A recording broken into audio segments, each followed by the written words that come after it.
Hello guys, this is Dev and you watching Shivansh study. आज की video में महाराष्ट्र के बारे में बात करने वाले हैं। जी हाँ, इंडियन मैप की सीरीज चल रही थी और इंडियन मैप की सीरीज में हम काफी सारे भारत के राज्यों पर पूरी डिटेल से चर्चा कर चुके हैं। आज की वीडियो में हम महाराष्ट्र के ऊपर पूरी डिटेल से चर्चा करने वाले हैं। महाराष्ट्र भारत का काफी इंपॉर्टेंट राज्य है, इकोनॉमिक दृष्टि से काफी महत्वपूर्ण स्थान रखता है। तो आज की वीडियो में हम महाराष्ट्र के ऊपर पूरी डिटेल से चर्चा करने वाले हैं, तो वीडियो को शुरू से लेकर एंड तक जरूर देखिएगा। चलिए बिना टाइम गए वीडियो की शुरुआत करते हैं। सबसे पहले महाराष्ट्र की अगर बेसिक जानकारी की बात करें तो महाराष्ट्र क्षेत्रफल की दृष्टि से भारत का दूसरा सबसे बड़ा राज्य है। जी हाँ, क्षेत्रफल की दृष्टि सबसे पहले आएगा राजस्थान और दूसरे नंबर पर स्थान पड़ता है महाराष्ट्र का पड़ता है। दूसरा हम बात करते हैं कि महाराष्ट्र कौन कौन से पड़ोसी राज्यों को छूता है। तो सबसे पहले महाराष्ट्र की सीमा उत्तर की तरफ देखेंगे तो मध्य प्रदेश और गुजरात से लगती है। जी हाँ, गुजरात मध्य प्रदेश से लगेगी। उसके बाद में छत्तीसगढ़ से सीमा साझा करता है, तेलंगाना को साझा करेगा, कर्नाटक को सीमा को साझा करता है। तो ये वो राज्य है जो महाराष्ट्र से आसपास की सीमाओं को साझा करते हैं। चलिए अब एक एक करके इसके शहरों पर चर्चा करते हैं, कौन कौन से शहर क्यों इंपॉर्टेंट है। सबसे पहले उत्तरी क्षेत्र शुरू करते हैं। तो उत्तरी क्षेत्र में सबसे पहले जगह पड़ती है नासिक। जी हाँ, उत्तरी क्षेत्र में सबसे पहले बात करते हैं नासिक दो कारणों की वजह से पूरे भारत में काफी ज्यादा फेमस है। एक तो आपको मिलेंगे अंगूर। जी हाँ, नासिक के अंगूर काफी ज्यादा फेमस है। इसी कारण अंगूर से बनती है वाइन और नासिक को वाइन सिटी ऑफ इंडिया भी कहा जाता है। नासिक की वाइन पूरे भारत में काफी ज्यादा फेमस है क्योंकि जो वाइन है वो अंगूर के किण्वन से बनाई जाती है और अंगूर काफी ज्यादा फेमस है नासिक के। और दूसरा नासिक के फेमस है प्याज। जी हाँ, इन दो कारणों से नासिक पूरे के पूरे भारत में काफी ज्यादा फेमस है। अंगूर और प्याज इन दो कारणों से काफी फेमस है।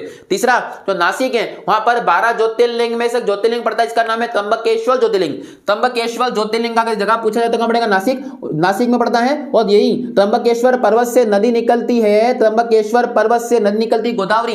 तो नासिक के बारे में क्वेश्चन पूछेंगे, नासिक कौन सी नदी के किनारे पड़ता है? तो नासिक यहां पर पड़ेगा गोदावरी नदी के किनारे पर। दक्षिण भारत की सबसे लंबी नदी है गोदावरी नदी, जिसको बूढ़ी गंगा के नाम से भी संबोधित किया जाता है। 1450 मीटर टोटल मिलाकर लेंथ मानी जाएगी। तो यहां पर नासिक के बारे में हमने 3 बातें पढ़ी। नासिक के अंगूर फेमस है और अंगूर से ही बनती है वाइन, इसलिए नासिक को वाइन सिटी ऑफ इंडिया के नाम से भी जाना जाता है। दूसरा, यहाँ के प्याज काफी ज्यादा फेमस है। नासिक में प्याज की काफी महत्वपूर्ण बहुत बड़ी मंडी है, जहां से पूरी भारत की मंडियों में प्याज सप्लाई किए जाते हैं। और तीसरा, नासिक में एक त्र्यंबकेश्वर ज्योतिर्लिंग है जो 12 ज्योतिर्लिंग में से पाया जाता है, जिसमें से एक पड़ेगा आपका नासिक में। और ये नासिक गोदावरी नदी के किनारे पर स्थित। नासिक में सबसे महत्वपूर्ण बात कुंभ का मेले का आयोजन होता है। जी हाँ, दक्षिण भारत में एक मात्र जगह पड़ती है जहां पर कुंभ का मेला लगता है, वो जगह पड़ती है नासिक। इसके पहले हम 3 जगह पढ़ चुके हैं, जहां पर हमने पढ़ा था हरिद्वार, दूसरा पढ़ा था अपन ने प्रयागराज, तीसरा हम पढ़ चुके हैं उज्जैन और चौथा आज हम खत्म कर रहे हैं नासिक। तो ये भारत में ऐसी चार जगह जहां पर कुंभ का मेला आयोजित किया जाता है, आखिरी जगह पड़ती है नासिक। चलिए आगे बढ़ते हैं। नासिक के थोड़ा नीचे होते हैं जगह पड़ेगी शिरडी को तो आप सभी जानते होंगे। शिरडी में काफी फेमस, भारत का बहुत ही फेमस साईं मंदिर स्थित है। तो शिरडी में साईं मंदिर काफी ज्यादा फेमस है। शिरडी के साईं बाबा काफी फेमस है। शिरडी एक और पॉइंट से बहुत फेमस है। दुनिया में भारत में दूसरा सबसे ज्यादा चढ़ावा अगर बात करते तो शिरडी में आता है। पहले की अगर बात करेंगे दक्षिण भारत में मंदिर पड़ता है जिसका नाम होगा आपको बालाजी। वहां पर सबसे ज्यादा चढ़ाव आता है। और दूसरा अगर बात करते हो शिरडी में काफी ज्यादा चढ़ावा यहाँ पर देखने को मिलता है। तो दूसरा सबसे बड़ा मंदिर है जहां पर चढ़ावा का सबसे ज्यादा है। उसके बाद में शिरडी के बाद आगे बढ़ेंगे। शिरडी के बाद आगे बढ़ते जगह पड़ती है दौलताबाद। शिरडी के बाद में जगह पड़ती है दौलताबाद। अब दौलताबाद फेमस है इतिहास के कारण। जी हाँ, इतिहास का एक राजा हुआ करता था तुगलक वंश का राजा था मोहम्मद बिन तुगलक। वो मोहम्मद बिन तुगलक ने जीवन में अपने जितने भी फैसले लिए वो सारे फैसले उल्टे हो गए। उन्हीं 5 फैसलों में एक फैसला ये था कि मोहम्मद बिन तुगलक अपनी राजधानी को दिल्ली से शिफ्ट करके भारत के सेंटर में लाना चाहता था, ताकि वो भारत पर पूरे तरीके से शासन कर सके। इसलिए वो राजा अपनी राजधानी को दिल्ली से लेकर चला और दिल्ली से निकल पड़ा दौलताबाद के लिए। जी हाँ, दिल्ली से दौलताबाद के निकल पड़ा, लेकिन जैसे ही दिल्ली से निकलकर दौलताबाद पहुंचा तो काफी लोग मर चुके थे। गर्मी के कारण, ठंड के कारण, पहाड़ नदियों के कारण काफी लोग मर गए थे। इसलिए जब वो पहुंचा तो उसने देखे संख्या घट चुकी है, तो वो गधा राजा वापस से लौट पड़ा। इसलिए एकमात्र क्वेश्चन पूछेंगे आपसे कि ऐसा कौन सा रहा इतिहास का ऐसा कौन सा राजा था जिसने अपनी राजधानी को दिल्ली से देवगिरी दौलताबाद लेके आया था? तो राजा का नाम मिलेगा मोहम्मद बिन तुगलक। और यह बात है 1327 ईस्वी की। जी हाँ, तो दौलताबाद फेमस किस लिए है? दौलताबाद कहां पड़ता है? तो महाराष्ट्र में पड़ता है। मोहम्मद बिन तुगलक अपनी राजधानी को दिल्ली से लेकर दौलताबाद शिफ्ट किया था, लेकिन जब उसने देखा काफी लोग मर गए तो दौलताबाद से वापस कहां पे ले गए इसको, दिल्ली। तो एकमात्र राजा मोहम्मद बिन तुगलक जो अपनी राजधानी को दौलताबाद लेकर आया था। चलिए आई होप आपको समझ आएगा। सन की अगर बात करते हो 1327 यहाँ पर इसका सन पड़ेगा। चलिए अब बात करते हैं दौलताबाद के जस्ट आगे बढ़ता है औरंगाबाद। औरंगाबाद की स्थापना औरंगजेब के द्वारा की गई थी। औरंगाबाद की स्थापना औरंगजेब के द्वारा की गई थी। औरंगजेब की एक पत्नी हुआ करती थी, इसका नाम था रबिया बीबी। जी हाँ, रबिया बीबी बार बार अपने पति औरंगजेब को छेड़ा करती थी कि देखिए हमारे ससुर जी शाहजहां कितने अच्छे हैं, उन्होंने अपनी पत्नी के लिए ताजमहल बनवाया, तुमने तो कुछ नहीं बनवाया। जिससे परेशान होकर औरंगजेब ने औरंगाबाद में हूबहू ताजमहल की नकल बनवा दी। लेकिन आज उसको ताजमहल की घटिया नकल कहा जाता है। जी हाँ, उसको ताजमहल की घटिया नकल का संबोधित किया जाता है। वो सेम टू सेम ताजमहल जैसा है, लेकिन वो घटिया नकल कहा जाता है। और वहीं पर बीबी का मकबरा भी है। जब रबिया बीबी मर गई तो उसको कहां पर दफना दिया गया, यहीं पर दफना गया। इसलिए इस जगह को बीबी के मकबरे के नाम से जाना जाता है। एग्जाम में क्वेश्चन काफी बार पूछा गया है कि बीबी का मकबरा कहां पड़ता है, तो बीबी का मकबरा पड़ेगा आपका औरंगाबाद में, काफी फेमस है, जो हूबहू ताजमहल है, लेकिन आज के समय उसको ताजमहल की घटिया नकल कहा जाता है। औरंगजेब के द्वारा उसको बनवाया गया था। चलिए आगे पढ़ते हैं अजंता तथा एलोरा। आपने इन गुफाओं के नाम काफी सुने होंगे। अजंता एलोरा की गुफाओं के नाम आपने काफी ज्यादा यहाँ पर सुने होंगे। अजंता एलोरा की गुफाएं गुप्त काल को देखने को मिलती है। जी हाँ, गुप्त शासकों ने इन गुफाओं का निर्माण यहाँ पर करवाया था। तो अजंता और एलोरा काफी फेमस जगह है, घूमने के लिए काफी जगह है। ये पूरी की पूरी गुफाएं किस से बनी है और ये गुप्त काल की गुफाएं। एक क्वेश्चन 50 रुपए के नोट पर आपसे फोटो पूछेंगे तो अजंता एलोरा का फोटो है। जी हाँ, 50 रुपए के नोट पर अगर आपसे फोटो पूछते हैं तो अजंता और एलोरा अलग जगह है, लेकिन ये पूरे क्षेत्र में काफी बड़ी बड़ी गुफाएं हैं जो काफी ज्यादा फेमस है और जो गुप्त काल से देखने को यहां पर मिलती है। आई होप आपको समझ में आया होगा। चलिए अजंता के बाद पढ़ते हैं बुल्डाना। जी हाँ, महाराष्ट्र में एक जिला पड़ता है बुल्डाना एक झील के कारण काफी फेमस है। जी हाँ, एक ऐसी झील जिसका निर्माण उल्कापिंड के गिरने से होता है। आप सभी को ज्ञात होगा कि पृथ्वी की तरफ आसपास कई सारे उल्कापिंड पृथ्वी की तरफ आ जाते हैं, लेकिन कुछ छोटे मोटे उल्कापिंड घर्षण के कारण खत्म हो जाते हैं, लेकिन कुछ बड़े बड़े आकार के उल्कापिंड पृथ्वी पर आकर टकरा जाते हैं। जैसे ही वो टकराते हैं तो पृथ्वी पर गड्ढा बन जाता है। अब गड्ढा बनेगा तो वहां पर बारिश से पानी भर जाएगा, तो वहां पर जो झील बनती है, उल्कापिंड से बनी झीलों को एक नाम दिया जाता है जिसको बोलते हैं क्रेटर झील। जी हाँ, उल्कापिंड से बनी झीलों को नाम दिया जाता है क्रेटर झील। तो वैसी एक झील यहाँ पर भारत में स्थित झील का नाम है लोनार झील। जी हाँ, महाराष्ट्र में एक झील पड़ती है, झील का नाम है लोनार झील। और अगर उसकी एग्जैक्ट लोकेशन पूछ लिया दी है, लोनार झील कौन सी झील है, सबसे बड़े टाइप पूछेंगे आपसे, तो लोनार झील एक प्रकार की क्रेटर झील है जो कहां पर पड़ेगी आपका महाराष्ट्र। और महाराष्ट्र में अगर जिला पूछ दिया जाए तो महाराष्ट्र में पड़ता है बुल्डाना। जी हाँ, बुल्डाना में स्थित है क्रेटर झील जिसका नाम मिलेगा लोनार झील। तो आई होप आपको ये क्वेश्चन समझ में आया होगा। लोनार झील पड़ती है बुल्डाना में। चलिए आगे बढ़ते हैं। आगे ये पढ़ते हैं तो ऊपर चलेंगे भुसावल। ऊपर महाराष्ट्र का मध्य प्रदेश की सीमा को लगा हुआ जिला पड़ता है भुसावल। जी हाँ, भुसावल केले के लिए काफी ज्यादा फेमस है। याद कीजिए हम जब बिहार पढ़ते हमने केली के बारे में बात करता, हाजीपुर की केली आती है बहुत छोटी सी, लेकिन भुसावल का केला बहुत ज्यादा फेमस है। जी हाँ, एक केला अगर आप दिन भर खाएंगे तो आपको भूख लगना ही नहीं है। तो भुसावल का केला साइज में काफी बड़ा आता है आपका। तो वो जो केले पूरे भारत में फेमस मिलेंगे, किस जगह के मिलेंगे आपको, भुसावल के, जो कि मध्य प्रदेश की सीमा को साझा करता हुआ महाराष्ट्र का जिला पड़ता है। हमने उतने सारी क्षेत्रों के बारे में काफी अच्छे से चर्चा कर चुके हैं। नासिक के बारे में आपको अभी बताया, जिसमें अंगूर और प्याज का फेमस है। नासिक में कुंभ का मेला लगता है और नासिक गोदावरी नदी किनारे पर स्थित है। शिरडी में साईं मंदिर काफी ज्यादा फेमस है। उसके बाद में दौलताबाद, जो मोहम्मद बिन तुगलक ने अपनी राजधानी को देवगिरी कहा लाया था, दौलताबाद दिल्ली से उठाकर। तो राजा का नाम पूछेंगे और सन पूछेंगे, 1327 में आया था। अजंता एलोरा की गुफाओं का निर्माण गुप्त शासकों ने करवाया था। और 50 रुपए के नोट पर किसका फोटो है, अजंता एलोरा का फोटो यहाँ पर मिलेगा। उसके बाद में औरंगाबाद को जो शहर है, औरंगाबाद शहर किसके द्वारा बसाया गया था, औरंगजेब के द्वारा बसाया गया था। यहाँ पर बीबी का मकबरा है जो कि ताजमहल की घटिया नकल भी कहा जाता है। आगे बढ़ेंगे बुल्डाना में एक झील है जिसका नाम है क्रेटर झील, जिसको लोनार झील के नाम से भी जाना जाता है। उल्कापिंड के गिरने से जो झीलें बनती है उस झील को क्रेटर झील कहा जाता है। वैसी झील भारत में पड़ती है बुल्डाना। और आखिरी हमने बात करी भुसावल के बारे में। भुसावल के केले यहाँ पर पूरे भारत में काफी ज्यादा फेमस है। चलिए इतने सेक्शन की चर्चा होगी, थोड़ा आगे बढ़ते हैं। जगह पड़ेगी वर्धा। जी हाँ, थोड़ा आगे चलने पर जगह पड़ेगी वर्धा। और वर्धा में गांधी जी का सेवाग्राम आश्रम था। जी हाँ, गांधी जी जब 12 मार्च 1930 को अपने जब दांडी यात्रा शुरू करने वाले थे तो अपना साबरमती आश्रम छोड़ चुके थे। गांधी जी कहना लगे मैं गुजरात को छोड़कर भारत के सेंटर में जाना चाहता हूं, इसलिए गांधी जी ने अपना साबरमती आश्रम छोड़कर वो वर्धा में अपना एक आश्रम स्थापित कर दिया। इसका नाम था सेवाग्राम आश्रम। तो जी हाँ, क्वेश्चन आपसे पूछेंगे गांधी जी का वर्धा में कौन सा आश्रम था, तो सेवाग्राम आश्रम था। और दांडी मार्च के बाद गांधी जी सेवाग्राम आश्रम में ही आकर रहे थे। तो वर्धा में गांधी जी का काफी फेमस आश्रम, इसका नाम है सेवाग्राम आश्रम। जी हाँ, चलिए आगे बढ़ते हैं। नागपुर बहुत ही फेमस सिटी यहाँ पर पड़ती है। एक और बात मैं आपको बता दूं, ये इतना जो क्षेत्र है, ये इतने वाले क्षेत्र को यहाँ पर किस नाम से जाना जाता है, तो यहाँ इस पूरे क्षेत्र को विदर्भ के नाम से जाना जाता है। आगे चलकर यहाँ पर हो सकता है कि भविष्य में इस पूरे राज्य का निर्माण हो जाए विदर्भ, और यहाँ पर नागपुर इस विदर्भ की राजधानी रहेगा। जी हाँ, ऐसी अटकलें लगाई जा रही है कि भारत का जो 29वां राज्य बनेगा विदर्भ को बनाया जाएगा, और वहां पर नागपुर इस विदर्भ की राजधानी यहाँ पर रहेगी।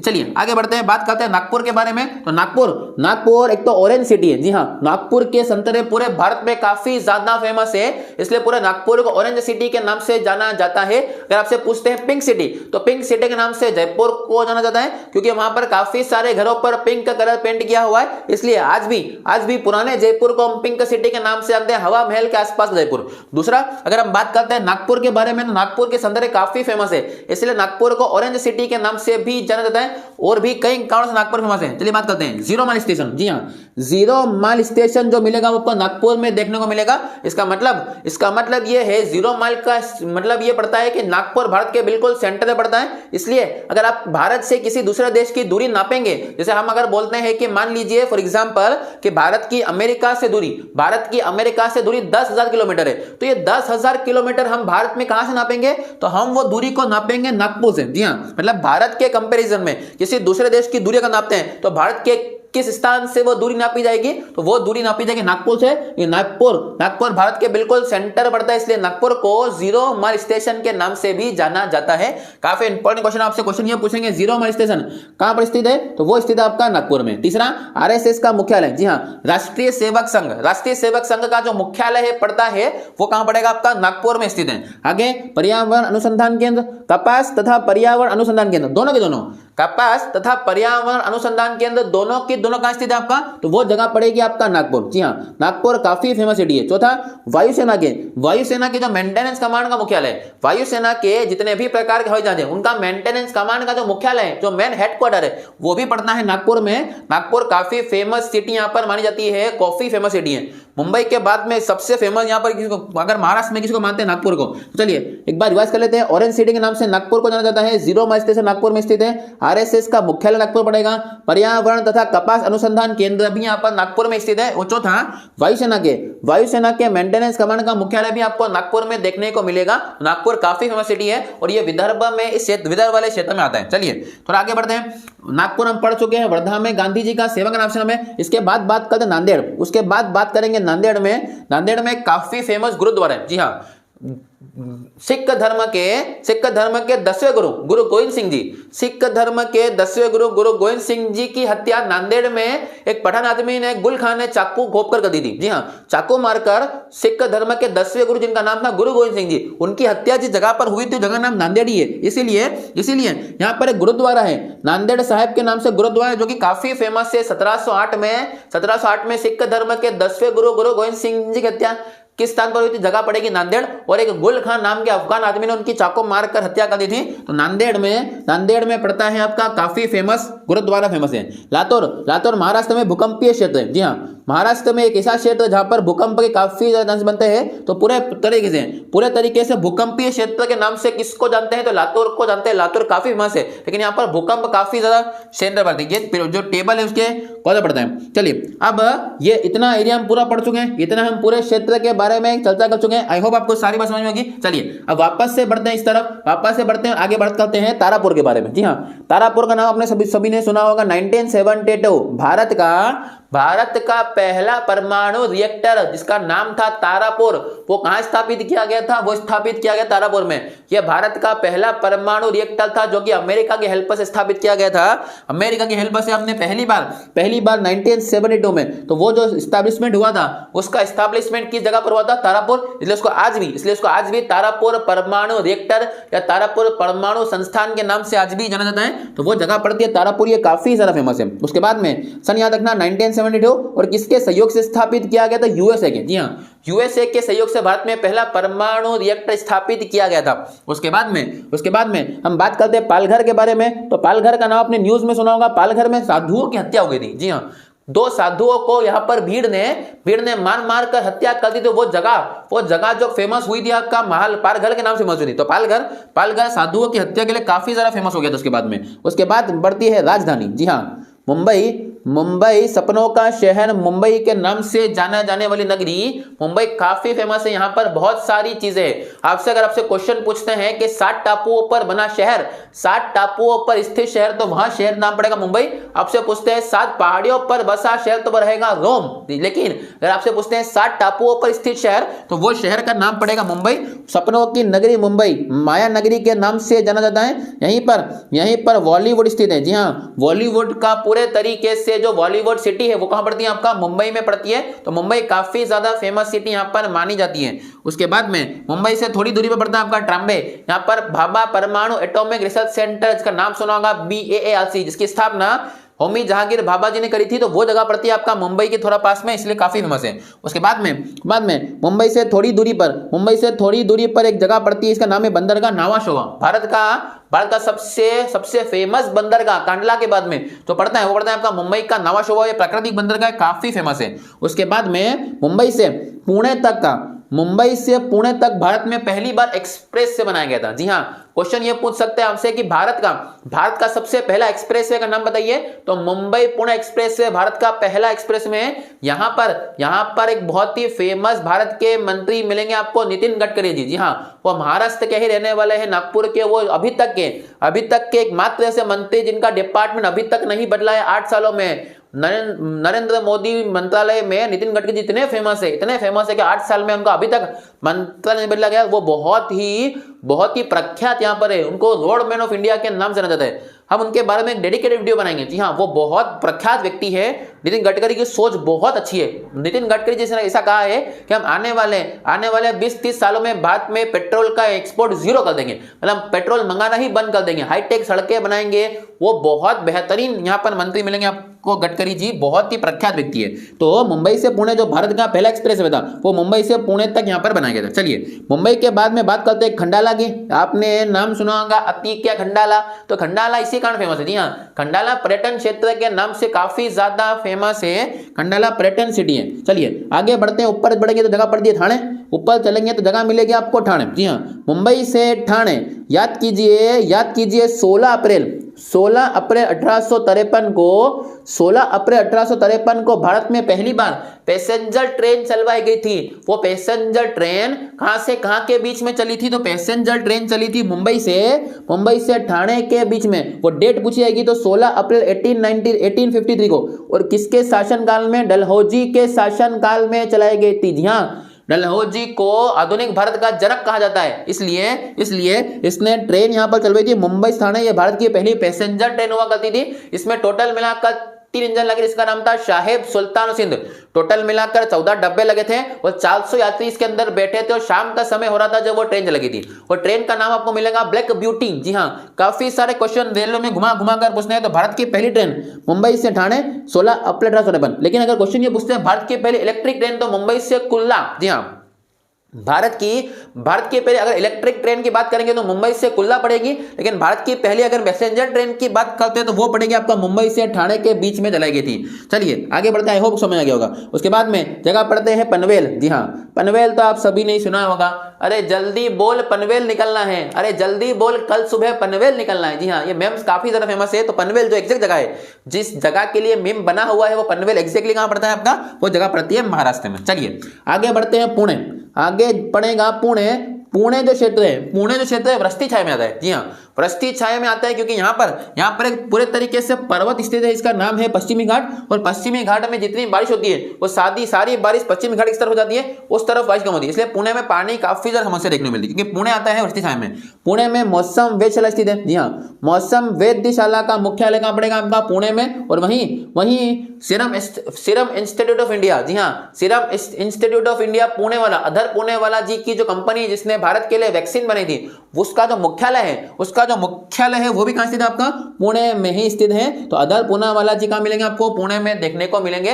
पुणे में ही जगह पड़ती है खड़गवासला। जी हाँ, एनडीए का ट्रेनिंग कमांड सेंटर, जो एसएसबी कहा जाता है उसको, एसएसबी की जो ट्रेनिंग होती है एनडीए ऑफिसर्स की, वो ट्रेनिंग खड़गवासला में होती है। और जो खड़गवासला है वो कहां पड़ता है आपका? पुणे में ही स्थित है। जी हाँ, तो खड़गवासला ट्रेनिंग के लिए एनडीए के ऑफिसर्स के लिए ट्रेनिंग सेंटर खड़गवासला पड़ेगा। उसके बाद में जगह पड़ती है महाबलेश्वर, महाबलेश्वर से नदी निकलती है, इसका नाम है कृष्णा नदी। जी हाँ, महाबलेश्वर से नदी निकलती है कृष्णा। याद कीजिए, मैंने आपको थोड़ी देर पहले बताया त्र्यंबकेश्वर से नदी निकलती है गोदावरी, और दूसरी यहाँ पर नदी निकलती है कृष्णा। तो महाबलेश्वर पर्वतों से नदी निकलती है, नदी का नाम मिलेगा आपको कृष्णा।